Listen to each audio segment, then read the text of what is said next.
2028 सालमा झापामा धर्मप्रसाद ढकाल भन्ने एकजना व्यक्तित्वलाई मोहनचन्द्रको नेतृत्वमा व्यक्ति हत्या गरेरै सुरु गरेको हो। गरिबलाई कम्युनिस्ट भन्ने गर्थे। हामी धेरै गरिब छौँ अनि त्यहाँबाट यो दल पनि गरिबको पार्टी हो भनेर भोट हाले जनताले। गर्दा गर्दै अहिले नेपालका अरबपति कोही छन् भने सबै कम्युनिस्टहरू छन्। उहाँहरूको राजनीतिक सैद्धान्तिक मान्यता नै संसदीय व्यवस्था होइन। आफूलाई जसले म साम्यवादी कम्युनिस्ट हुँ भन्छ उनले म संसदवादी हुँ भनेको कुरा भन्नै नाटक हो नि त। होइन, सी चिनफिङ विचारधाराद्वारै हुने हो भने त माओ सेतुङले भने भन्दा बाहेक अर्कालाई जवाफै लाउन पाइँदैन थियो। सी चिनफिङको पनि हालत त्यही हो, त्यसरी नै जाने हो। होइन, संसदीय प्रजातन्त्र अन्तर्गत भन्ने हो भने त तपाईँ विधान बमोजिम बस्नु पर्यो। हामी यो दुईजना यो सम्झौतामा सब सहमत छौँ भनेर हामीले सही छाप गऱ्यौँ भने अब त्यो सम्झौता म अमेरिकाबाट लिएर नेपालमा आएर मैले एक्लै त्यसलाई संशोधन गर्न सक्छु र चीनलाई नेपालमा संसदीय प्रजातन्त्र चाहिएको छ भन्ने पनि मलाई लाग्दैन। उनीहरू त सरबाराको अधिनायकवाद मान्ने एकदलीय व्यवस्थामा विश्वास गर्ने। पुष्पकमल दाहालजीले पनि अस्ति आन्दोलनको बेलामा एमसीसीको विरोध गर्दा नगर, एमसीसी नेपालमा इन्डो पेसिफिक रणनीति अन्तर्गत नै कार्यान्वयन हुन लागेको बताए भनेर काठमाडौँ एक्सप्रेस भदौ 29 गते बिहिबार 2077 यो समाचार आएको छ। अमेरिकी सेनाले इन्डो पेसिफिक रणनीति अन्तर्गत नै नेपाली सेनालाई 2वटा स्काई ट्रक समेत दिएको छ। जहाँ तपाईँको BRI को रेल ल्याउने भनेर केपी ओलीजीले भन्नुभएको थियो त्यही बाटोमा अमेरिकीले विद्युतको तार ल्याउने हो कि होइन, त्यही बाटो बनाउने हो कि होइन। The parties understand that this compact upon entry into force will prevail over the domestic laws of Nepal. संविधानको धारा 279 को उपधारा 2 ले शान्ति र मैत्री, सुरक्षा एवं सामरिक सम्बन्ध, नेपाल राज्यको सिमाना, प्राकृतिक स्रोत तथा त्यसको उपयोगको बाँडफाँट प्रतिनिधि सभाको 2/3 बहुमतद्वारा गर्नुपर्छ।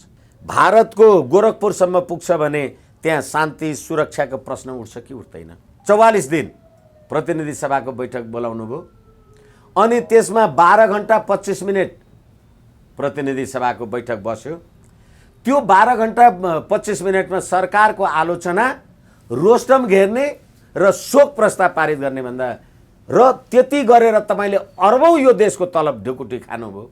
रामबहादुर थापा बादल चाहिँ तपाईँको पार्टीमा आउनुभयो, सफा हुनुभयो।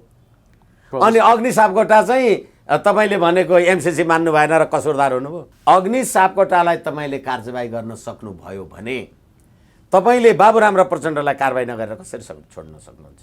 अब अग्निप्रसाद सापकोटालाई तपाईँ कारबाही गर्दाखेरि गौर हत्याकाण्डको उपेन्द्र यादवले के गर्नुहुन्छ? तपाईँले अग्नि सापकोटाको घरमा ढुङ्गा हान्नुभयो भने तपाईँहरू ककसका घर भत्किन्छ, ठेगान हुँदैन।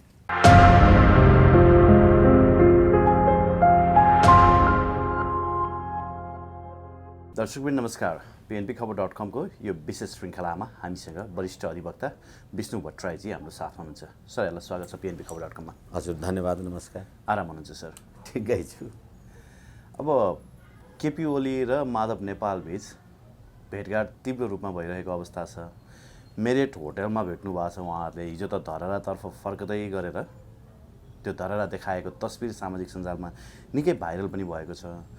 अहिले आएर केपी ओलीले माधव नेपाललाई फकाउन खोजेका हुन् कि होइन, एक चान्स अझै दिउँ, होइन, पार्टी फुटाएर हिँड्न खोजेकाहरूलाई पनि चान्स दिँदैछु म भनेर जसरी उहाँले बोल्नुभयो त्यस्तै हो? यहाँले कसरी लिनुभएको छ यो विषयवस्तुलाई? धन्यवाद। पहिलो कुरा त नेकपा एमाले भन्ने राजनीतिक दल एकीकृत माओवादी लेनिनवादी राजनीतिक दल भनेर जे परिचय दिएको छ, वास्तवमा कम्युनिस्टहरूले खास गरेर 62-63 को आन्दोलन पछाडि यो देशका कम्युनिस्ट हुँ भन्नेहरूले संसदीय प्रजातन्त्रको निर्णायकत्व, संसदीय प्रजातन्त्रको स्थापनाका हामी नै वाहक हौँ, संवाहक हौँ भनेर भने।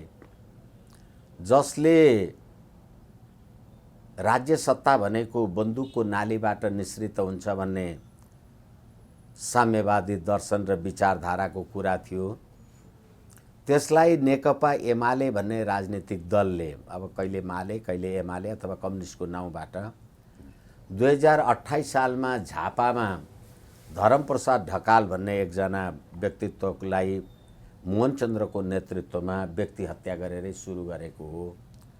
तर पनि पञ्चायतको टाइमदेखि अहिलेसम्म नेकपा एमाले भन्ने दल नेपाली जनताकै अभिमतबाट चाहिँ मासतिर उठ्यो।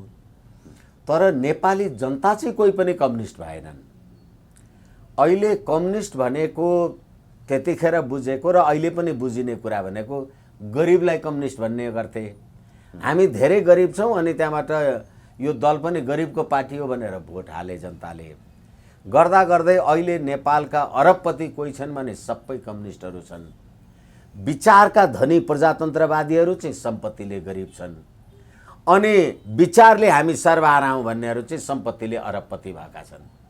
यो अत्यन्त विरोधाभासपूर्ण राजनीतिक व्यवस्थामा केपी ओली शर्माजी र माधव नेपालजी धेरै लामो समयसम्म एउटै राजनीतिक दलमा बस्नुभयो। अहिलेसम्म पनि एउटै राजनीतिक दलमा बस्नु भइराखेको छ। त्यसैले मुलुकलाई स्थायित्व, शान्ति र सुस्थिरता दिनको लागि लगभग 2/3 नजिकको नेकपाको सरकार पनि बनेको नेपाली जनताले देखे। त्यसबाट नेपाली जनताले शान्ति र सुस्थिरता पाएन। त्यो त पाएन, त्यो नपाउने काम कसले गर्यो?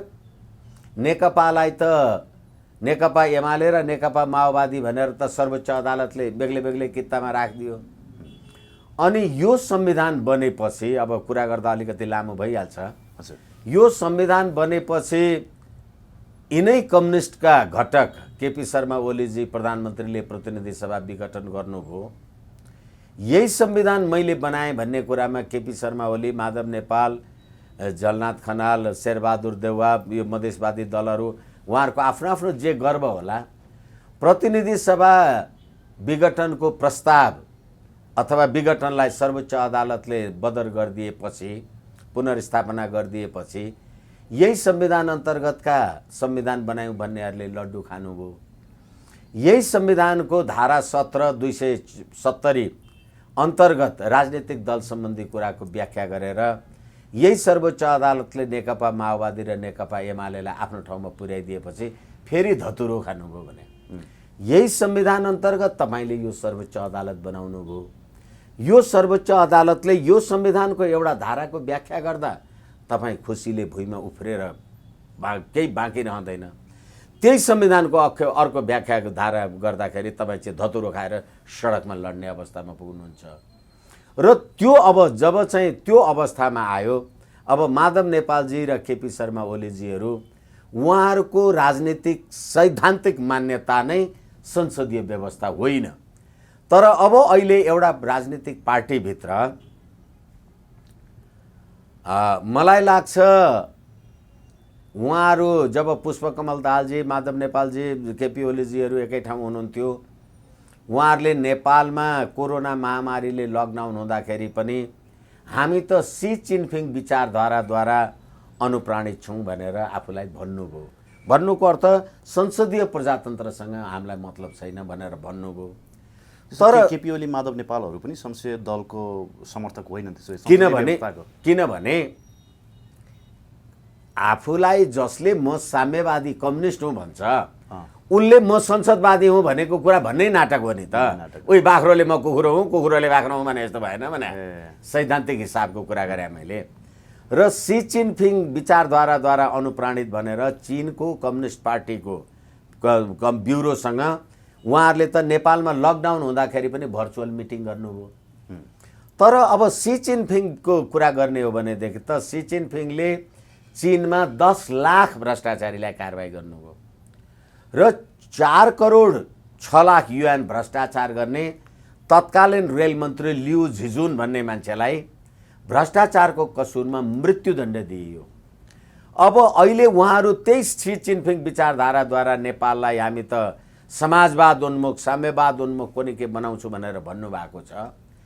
चीनको सी चिनफिङले भ्रष्टाचारीलाई मृत्युदण्ड दिए जस्तो नेपालमा कम्युनिस्टहरूलाई मृत्युदण्ड दियो भने आर्यघाटमा लास राख्ने ठाउँ पाइन्छ कि पाइँदैन? भने त्यो साम्यवादीहरूले चलाएको यो राज्य व्यवस्थामा त्यस अन्तर्गतको माधव नेपाल र केपी शर्मा ओलीजीको पार्टी नेकपा एमाले। यसैले गर्दाखेरि अब नेपाली काङ्ग्रेसमा हामीले हेरेका छौँ, अब समर्थन विरोध आफ्नो आफ्नो ठाउँमा जे पनि हुन सक्छ, विचार अभिव्यक्तिको कुरा हो। अब त्यहाँ पनि त रामचन्द्र पौडेलजी र शेरबहादुर देउवाको बारेमा त त्यही प्रकारको द्वन्द्व छ। तर के हो भने रामचन्द्र पौडेललाई शेरबहादुरले निकाल्ने, शशाङ्क कोइरालालाई निकाल्ने अथवा कृष्ण सिटौलालाई निकाल्ने काम कार्यवाही त भएको छैन।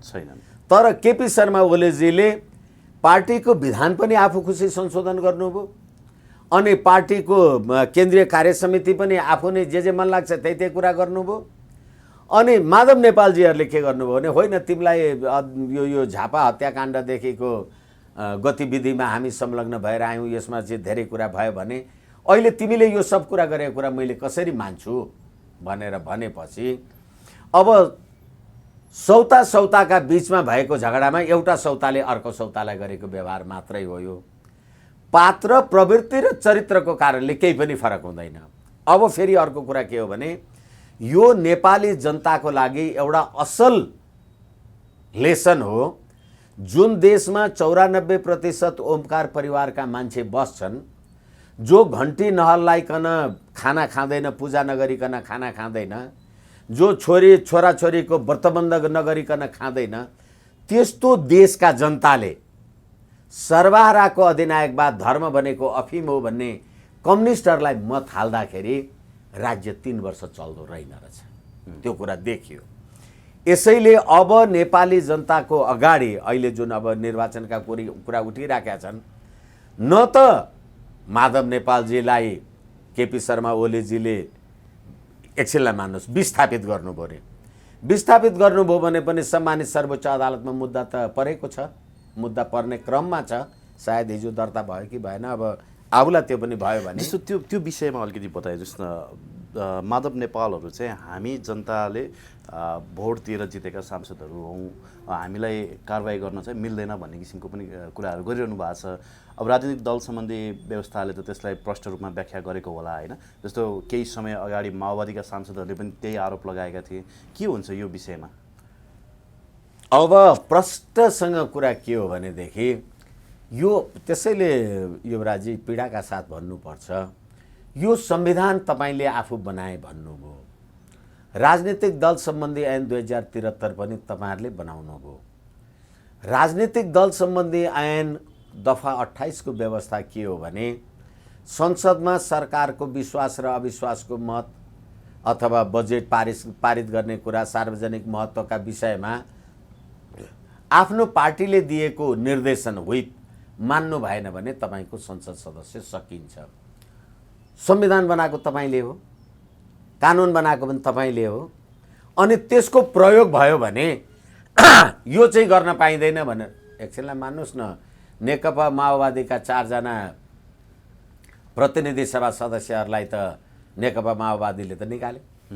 अब पाइँदैन भनेर जनताले भोट हालेका थिए, तैँले निकाल्न पाउँदैनस् भनेर तपाईँ भन्ने हो भने जनतामा जानको लागि त केपी शर्मा ओलीजीले यो सरकार यो दलले मलाई काम गर्न दिएन, म जनतामा जान्छु भन्दा जनतामा जान पाइँदैन, नेताकोमा खुट्टा ढोग्न जानुपर्छ भनेको तपाईँहरूले हो नि। र सबै राजनीतिक दलहरूले बनाएको ऐन कानुनको बन्दोबस्तको दायराभित्र बस्नुपर्छ। अब अहिले माधव नेपालजीवाला कुराहरू हामीले जे सुरुमा तपाईँले जे राख्नुभयो, उहाँहरूले संसदीय दलको विधान मान्नुपर्छ कि पर्दैन, उहाँहरूले पार्टीको विधान मान्नुपर्छ कि पर्दैन। अनि तर उहाँले स्पष्ट रूपमा के भन्नुभएको छ भने हामीले दोस्रो पार्टी बनाएका छैनौँ, पार्टी परित्याग गरेका छैनौँ, र कर्णालीमा जसरी फ्लोर क्रस भयो त्यसमा पनि मैले निर्देशन दिएको होइन भनेर उहाँले हिजो केपी ओलीलाई पनि त्यसको स्पष्टीकरण दिनुभयो भन्ने कुरा आयो होइन। त्यो हो भने त उहाँ नियमसङ्गत रूपमा त नेकपा एमाले नै रहिरहनु भएको छ नि अहिलेसम्म। एकैछिन, अब दुईटा कुरा हुन्छ। फ्लोर क्रस गर्ने भनेको कहाँ हुन्छ? संसदमा हुन्छ, सदनमा हुन्छ। अनि पार्टीको अनुशासन भनेको कहाँ हुन्छ? संसदीय दलमा हुन्छ, पार्टीभित्र हुन्छ। र तपाईँले निर्वाचन आयोगमा राजनीतिक दल दर्ता गर्दाखेरि पार्टीको विधान, त्यसको घोषणापत्र र त्यसको मतदाता आदि इत्यादि र त्यसको अनुशासन सम्बन्धी सम्पूर्ण काम कार्यवाहीको तपाईँले विधानमा प्रस्तुत गर्नुपर्छ। त्यो विधानमा पार्टीको अनुशासनका कुरा हुन्छन्। पार्टीको अनुशासन कायम राखेन भने त तपाईँको पार्टीको साधारण सदस्यताबाटै म तपाईँलाई निकाल्न सक्छु। जब तपाईँ मेरो पार्टीको साधारण सदस्यतैबाट निस्किनुहुन्छ भने तपाईँलाई मैले संसदीय दलको संसद सदस्यताबाट निकाल्नै परेन नि।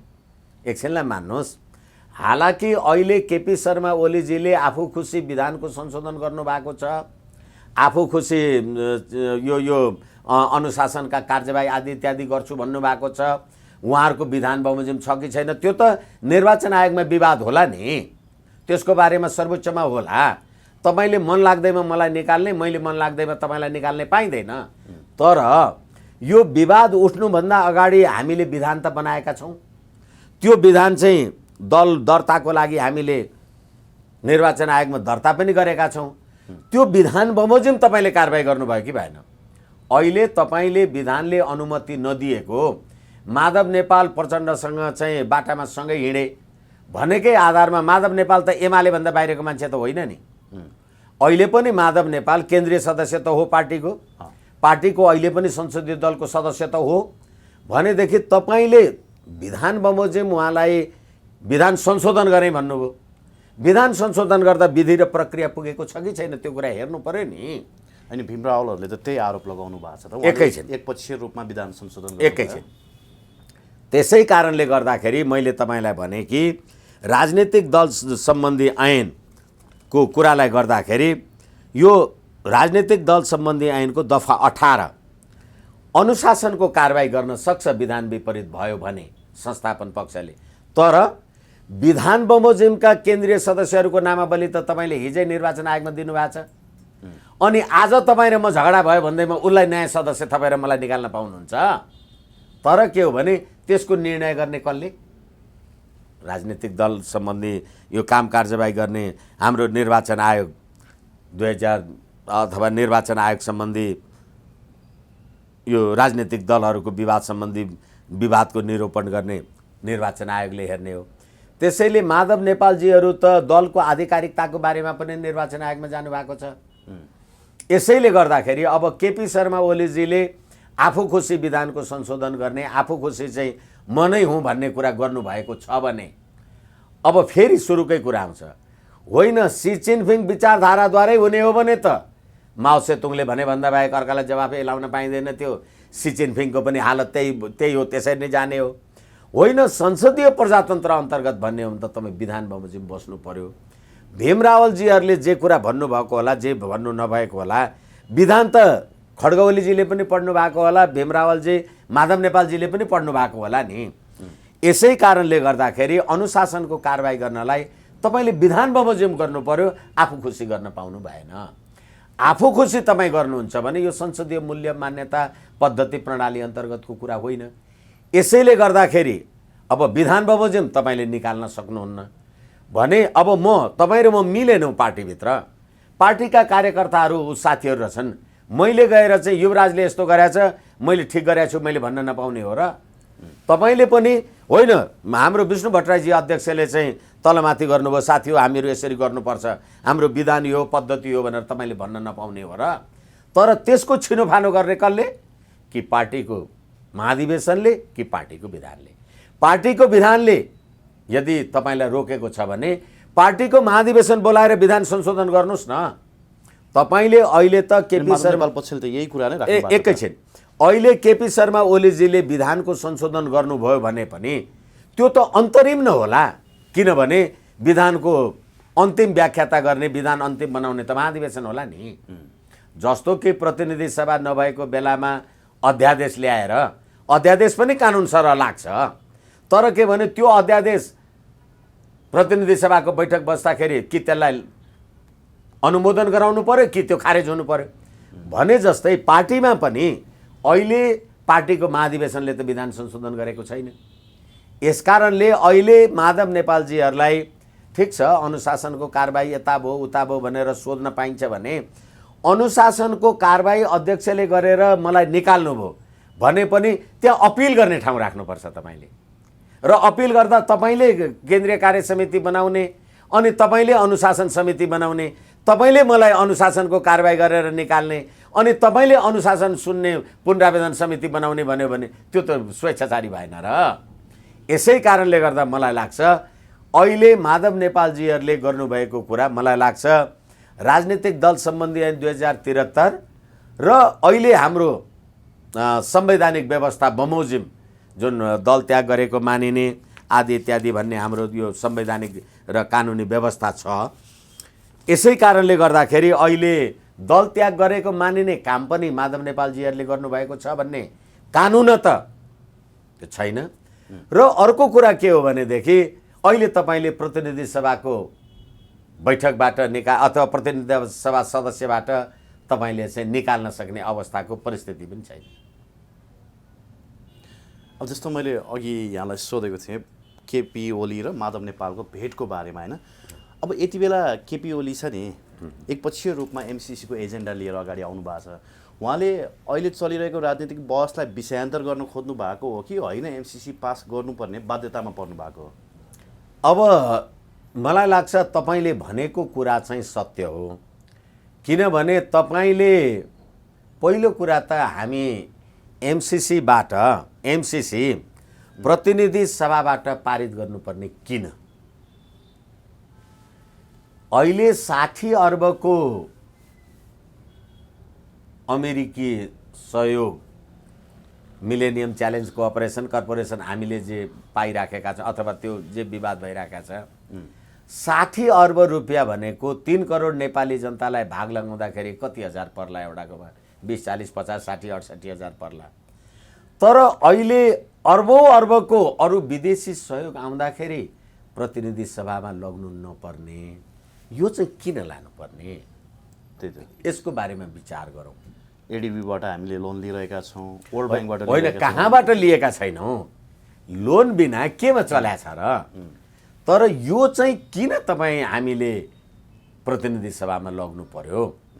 यो लग्नु पर्नको कारण अब हालाकि तपाईँहरू आम सञ्चारको मान्छे, धेरै राजनीतिक व्यक्तित्वहरूसँग कुरा हुन्छ होला, यसको जिम्मेवार मान्छेहरूलाई आम सञ्चारले सोध्नु पर्यो कि यसलाई प्रतिनिधि सभाबाट पारित किन गर्नु पर्यो? कसैसँग पनि एन्सर छैन।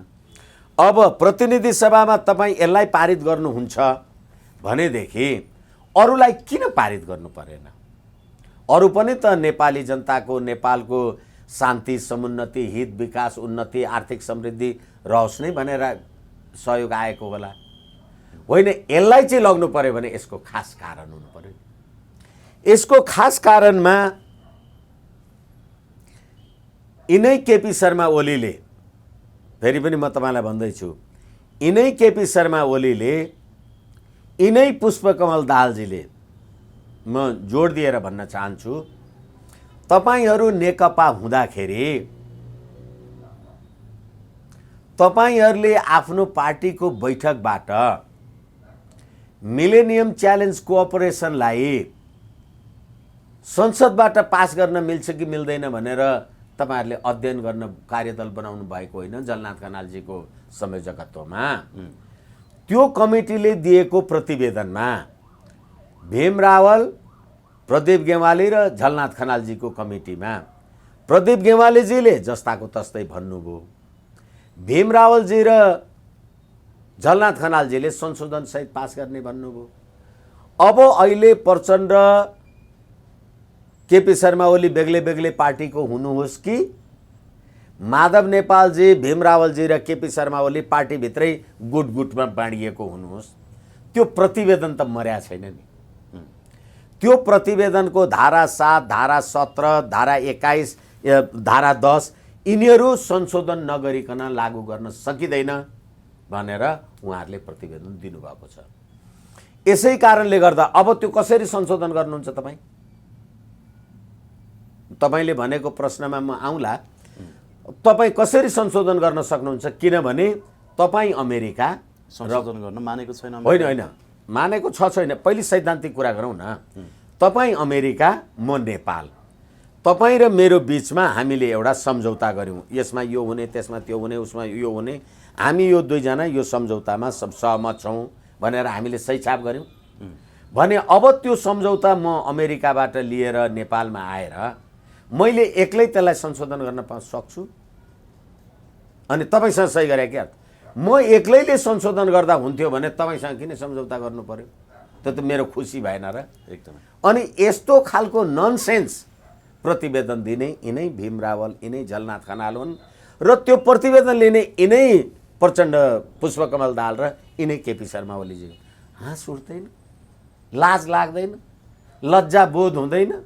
तपाईँहरूकोमा वकिल छैनन्, उनीहरूलाई यो कुरा थाहा छैन। अब किन लागू गर्नु पर्यो भनेको कुरालाई हेर्दाखेरि नेपालको अहिले पछिल्लो घटनामा मैले धेरैचोटि भनेको छु, फेरि भन्नै पर्ने हुन्छ, प्रतिनिधि सभाको विघटन भएपछि चीनबाट, चीनको अन्तर्राष्ट्रिय विभागका उपप्रमुख केयु PPE लगाएर नेपाल आउनुभयो। यसमा 2-3 4वटा कुरा छन्, अब समयको कुरा मलाई थाहा छैन। PPE लगाएर नेपाल आउनुभयो र यो पुष्पकमल दाहालजी, केपी शर्मा ओलीजी उहाँहरूको विवादलाई मिलाउने प्रयास गर्नुभयो, मिलेन। अब फेरि त्यसमा कुरा गरौँला। तर नेपालमा एउटा राजनीतिक घटना, प्रतिनिधि सभा विघटन हुने बित्तिकै चीनको कम्युनिस्ट पार्टीको अन्तर्राष्ट्रिय विभागका उपप्रमुख कोरोना महामारीमा PPE लगाएर नेपाल किन आउनु पर्यो? अनि नेपाल आउने मात्रै होइन, नेपाल आउँदा नेपाल सरकारले भन्यो उहाँहरूलाई सुरक्षाको बन्दोबस्त हामी गर्छौँ भन्दा हाउ याङछीले प्रश्न भन्नुभयो कि उहाँहरूको सुरक्षा नेपाल सरकारले गर्नु पर्दैन, हामी आफै गर्छौँ। नेपालमा चिनिया सेना बस्छ अथवा नेपाली सेनासँग चीनका अधिकारीहरूलाई आपत्ति भएको हो कि नेपालको सेना MCC पक्षमा छ? किन सुरक्षा लिएन? एउटा प्रश्न। र यो प्रश्न तपाईँले गर्नुभएको कुरासँग, यो MCCसँग नेगोसिएट गर्नलाई लागि हो कि भन्ने कुरालाई पुष्टि गर्नका लागि अब फर्केर उहाँहरूले कुरा त मिलेन, केयु फर्केर जानुभयो, प्रतिनिधि सभा विघटन अहिले जे हामी देखिरहेका छौँ यो राजनीतिक वितण्डा छँदैछ। जाँदा उहाँले के भन्नुभयो भने नेपालको राजनीतिक अस्थिरताले चीनको सुरक्षा व्यवस्थामा खतरा नपुगोस् भनेर नेपाली काङ्ग्रेसको शेरबहादुरलाई पनि भेटेर भनेर जानुभयो। भन्नुको अर्थ नेपाल त्यति बलियो छौँ तपाईँ हामी, हाम्रो गडबडीले गर्दा चीनको सुरक्षामा खतरा पुर्याउन सक्छौँ?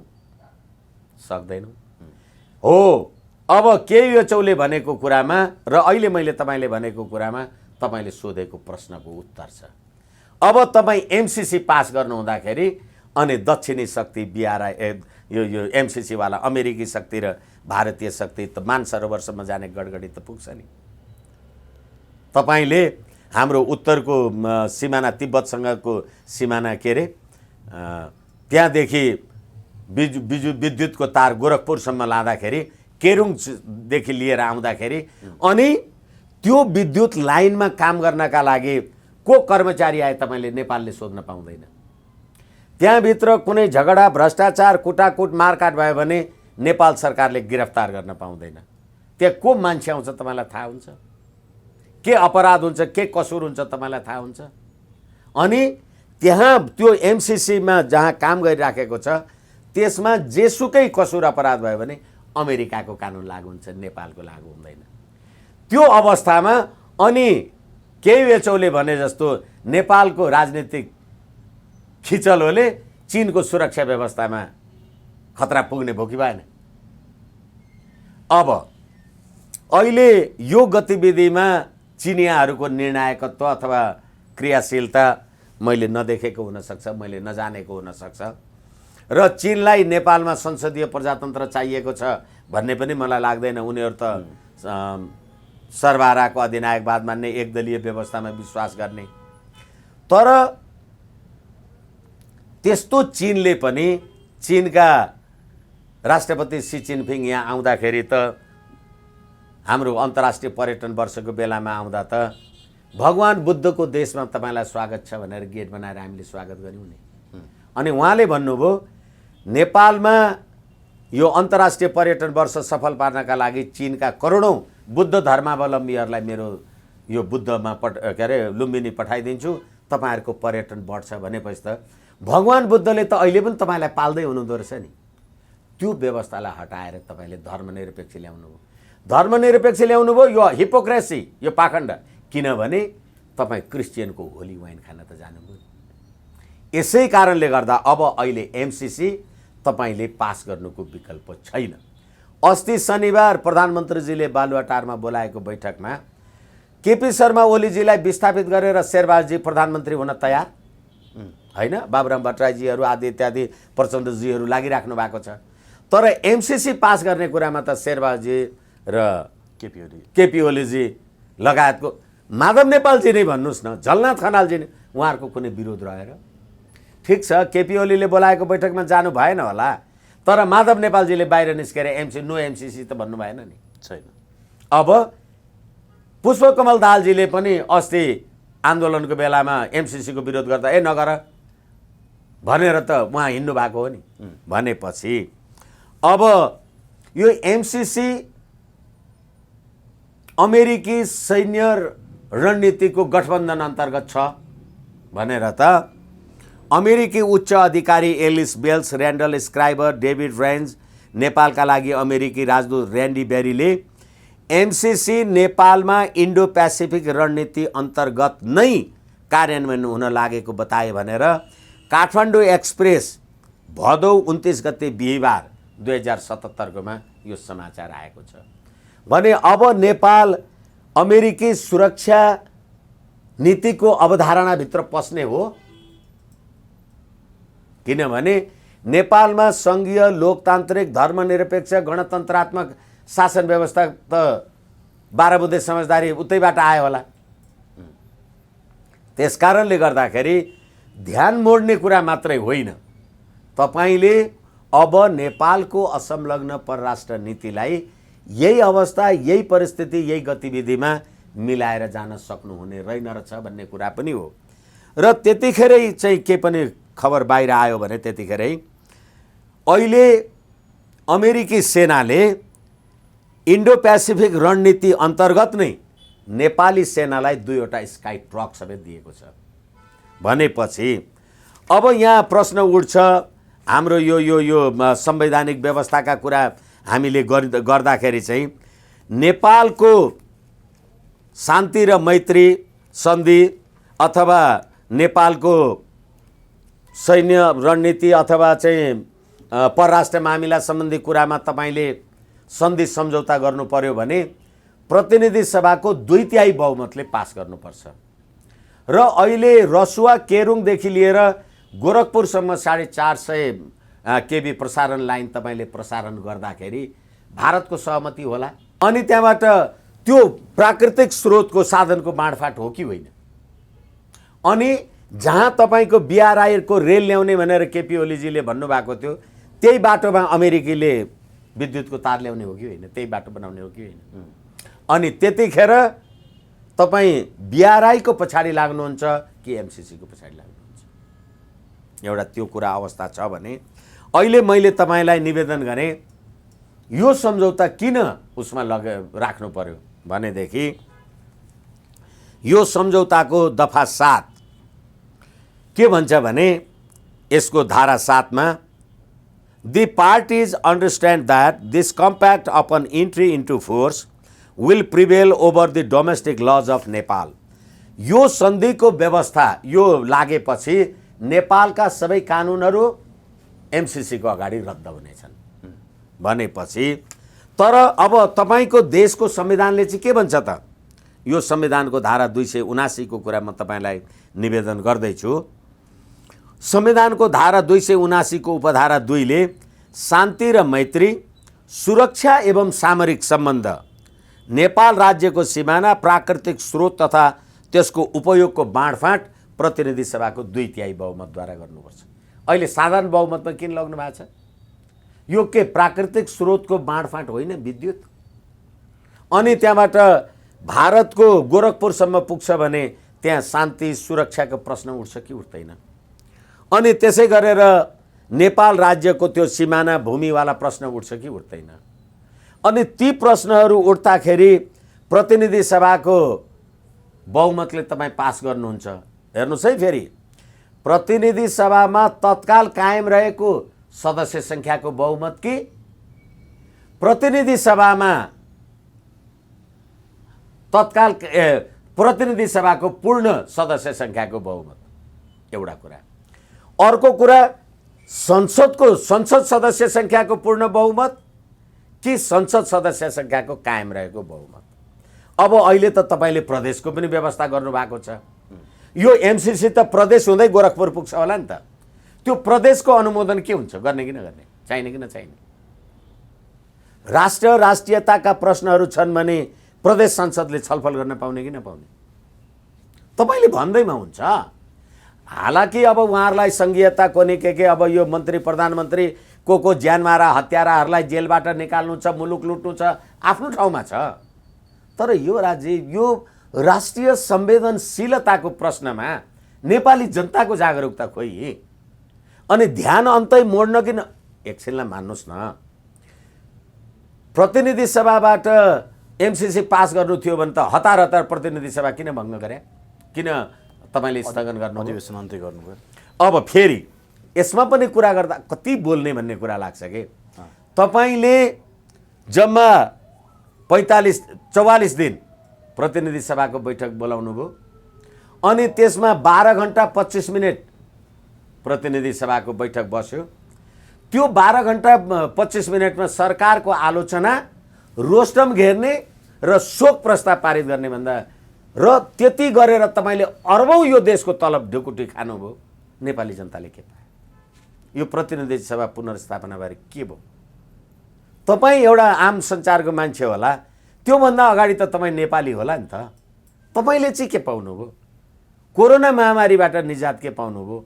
भ्रष्टाचारको निजातबाट तपाईँले के पाउनुभयो भनेदेखि अब अहिले फेरि एमसिसीको प्रश्न यताबाट उठाउने अनि त्यहाँबाट प्रतिनिधि सभाको विघटन गर्ने, प्रदेश सभाहरूको बारेमा तपाईँहरू केही हिसाब नराख्ने, अब फेरि पनि प्रतिनिधि सभा विघटन गर्नुहोस् र अध्यादेश ल्याएर पास गर्नुहोस्।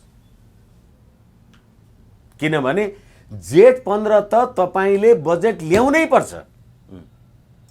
जेठ 15 मा तपाईँले बजेट ल्याउनका लागि संविधानको धारा 119 बमोजिम ल्याउनका लागि त तपाईँले जेठको 1-2 गते त प्रतिनिधि सभा बोलाउनु पर्यो। प्रतिनिधि सभा बोलाएर तपाईँले नीति तथा कार्यक्रम पास गर्नु पर्यो।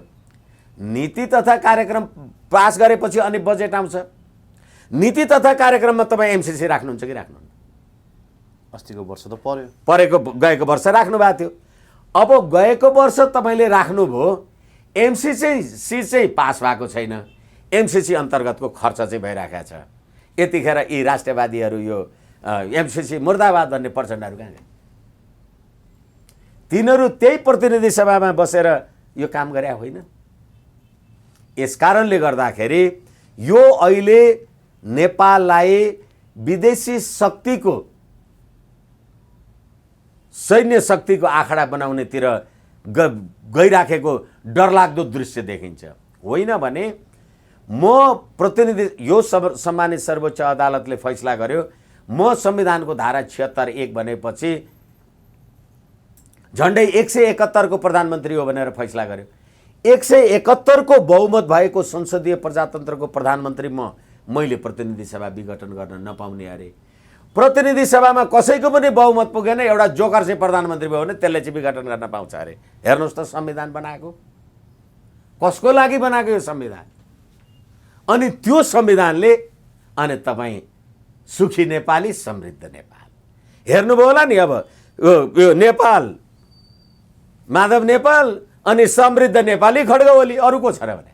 ए केपी ओली समृद्ध होइन, नेपाली ओली, ओली भाइ नेपाली भइगयो, नेपाल भाइ माधव नेपाल भइगयो।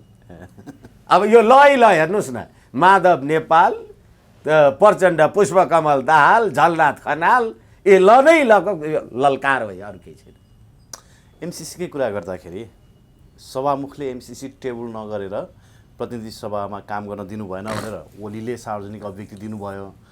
प्रतिनिधि सभाको अधिवेशन अन्त्य फेरि केपी ओलीले गर्नुभयो। अब सभामुखको फेरि पेशी यता सर्वोच्च अदालतमा चलिरहेको छ। सभामुखलाई कतै न कतैबाट जेल यात्रा तय गराउने भन्ने कुरोहरू पनि केही विश्लेषकहरू गर्छन्। त्यसो हुनसक्ला अहिले जुन संवैधानिक इजलासमा उहाँको मुद्दा पुगेको छ त्यसमा कारबाही होला सभामुख अग्निप्रसाद सापकोटालाई? मलाई लाग्दैन। के गर्नुहुन्छ खुसी गर्नुहोस्, तर कर्णेल कुमार लामालाई बेलायतमा कारबाही भयो कि भएन? भयो। मानवाधिकार उल्लङ्घनको आदि इत्यादिको गतिविधि, त्यो 17,000 मान्छे मार्ने मराउने काम कारबाहीमा सेनाको हाकिम भएर कर्णेल कुमार लामाले गर्यो होला, तर माओवादीको उग्रता भएर प्रचण्ड, बाबुराम, रामबहादुर थापा बादलजी लगायतका मान्छेहरूले पनि त गर्नुभयो होला नि। सत्यनिरूपण तथा मेलमिलाप आयोगमा रहेका 60,000 उजुरीबाट प्रचण्डजी, बाबुराम भट्टराईजी, रामबहादुर थापा बादलजी कहाँ जानुहुन्छ? तपाईँ अग्नि सापकोटालाई कारबाही गरेर हेर्नुहोस्। चुनौतीका साथ भन्दैछु म, प्रधानमन्त्री केपी शर्मा ओलीजी, तपाईँले रामबहादुर थापा बादललाई बचाउन सक्नुहुन्न। एउटै ओथराको चल्ला होइन अग्नि सापकोटा र रामबहादुर थापा बादल। अनि रामबहादुर थापा बादल चाहिँ तपाईँको पार्टीमा आउनुभयो, सफा हुनुभयो। अनि अग्नि सापकोटा चाहिँ तपाईँले भनेको एमसिसी मान्नु भएन र कसुरदार हुनुभयो। प्रभु शाह पनि त तानिएला। अब यी तफसिलका नाम छोडिदिनुहोस् न। 60,000 भनेपछि त कति छन्। त्यसैले गर्दाखेरि अग्नि सापकोटालाई तपाईँले कारबाही गर्न सक्नुभयो भने तपाईँले बाबुराम र प्रचण्डलाई कारबाही नगरेर कसरी छोड्न सक्नुहुन्छ? एउटा कुरा। र अहिले पनि जसपाको तपाईँ गतिविधि हेर्नुहोस्, महन्त ठाकुर र राजेन्द्र महतोको एउटा प्यानल, उपेन्द्र यादव र बाबुराम भट्टराईको अर्को प्यानल, अनि अग्निप्रसाद सापकोटाजी र प्रचण्डजीको पनि यो रामबहादुर थापा पनि एउटै ओथराको चल्लाहरू भनेपछि अब अग्निप्रसाद सापकोटालाई तपाईँ कारबाही गर्दाखेरि गौर हत्याकाण्डको उपेन्द्र यादवलाई के गर्नुहुन्छ? अनि उपेन्द्र यादवलाई कारबाही गरेपछि बाबुराम भट्टराईजी माओवादी जनयुद्धबाट कसरी उम्किनुहुन्छ? को बाँकी छ भनेको नि। यसै कारण आफू एकैछिन यसै कारण भनिन्छ आफू सिसाको घरमा बसेको मान्छेले अर्काको घरमा ढुङ्गा नहान्नु। तपाईँले अग्नि सापकोटाको घरमा ढुङ्गा हान्नुभयो भने तपाईँहरू कगजका घर भत्किन्छ, ठेगान हुँदैन। त्यसो भए अग्नि सापकोटालाई जसरी जेल यात्रा तय भनेर साथीहरूले विश्लेषण गरेका छन् त्यो पुरा हुनेवाला छैन। होइन, 8औं आश्चर्य भयो भने त अब हामी अहिले कुरा गरिराखेका छौँ, अब भुइँचालै आएर त अब त्यो त कसले उ गर्न सक्छ त? तर तपाईँ यो गतिविधि हेर्नुहोस्, अग्नि सापकोटा मात्रै कसुरदार हो त? यी अहिले जे जति नामहरू हामीले लियौँ, तर एमसिसी टेबल नगर्नेमा त उहाँ कसुरदार हुनुभयो नि त। गजब। तपाईँ दुईटै कुरा गर्नुहोस् न। नो एमसिसी भनेर नारा लगाउने नेपाली जनता यदि अग्नि सापकोटाले टेबल गरेको रहेनछ त महान हिरो भयो भन्नुहोस् न। एमसिसी तपाईँलाई नचाहिने रे, अनि एमसिसी टेबल नगर्नेलाई तपाईँ जेल पठाउने भनेपछि खेल कहाँ रहेछ त? होइन, एमसिसी ठिक छ भन्ने हो भनेदेखि अग्नि सापकोटालाई जेल पठाउनुहोस्। एमसिसी खराब छ भन्ने हो भने त उसले रोक्या त रहेछ नि, अरू कसुरहरू आफ्नो ठाउँमा होलान्। यसरी पनि त हेर्नु पर्यो, किनभने every coin has guts to sides. हरेक सिक्काको दुईटा पाटा हुन्छन्।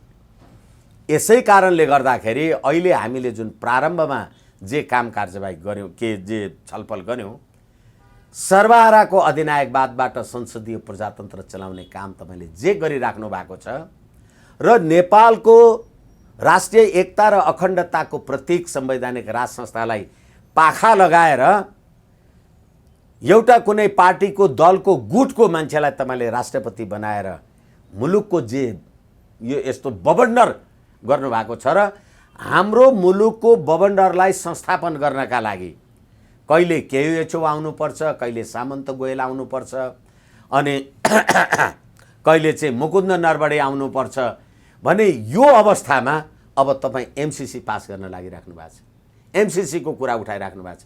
नेपाली जनताको हित र उन्नतिको लागि तपाईँले कहिले कुरा उठाउनु भयो? राजाले त तत्कालीन अवस्थामा 62-63 त्यो उसको आन्दोलनमा 47 सालको आन्दोलनमा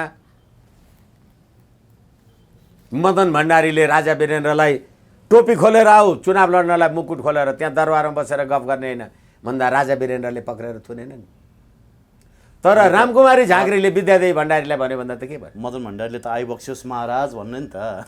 अनि त्यो भन्नु भाषामा फरक पर्यो भन्छ कि मान्छे होइन, तर अब होइन फेरि के भने नि कहिलेकाहीँ आइबक्सियोस् महाराज भन्नु र एकछिन न तपाईँले कसैलाई तँ मरिजा भन्नुभयो र हजुर स्वर्ग सवारी होस् न भन्यो भने के भन्छ भने त्यो आफ्नो ठाउँमा छ।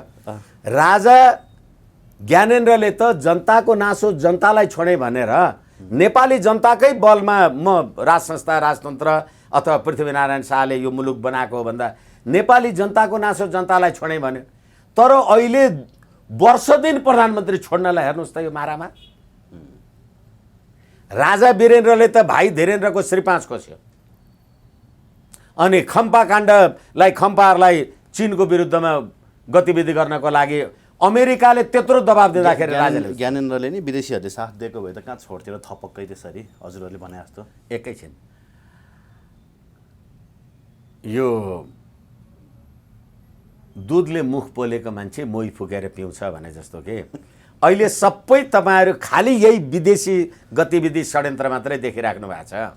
एकछिनलाई मान्नुहोस् न, म अहिले चन्द्रशेखर आएर भाषण गरेर यहाँलाई याद छैन र? एकैछिन पख्नुहोस् न, चाक्सीबारीमा चन्द्रशेखरलाई बोलाउने मान्छे को?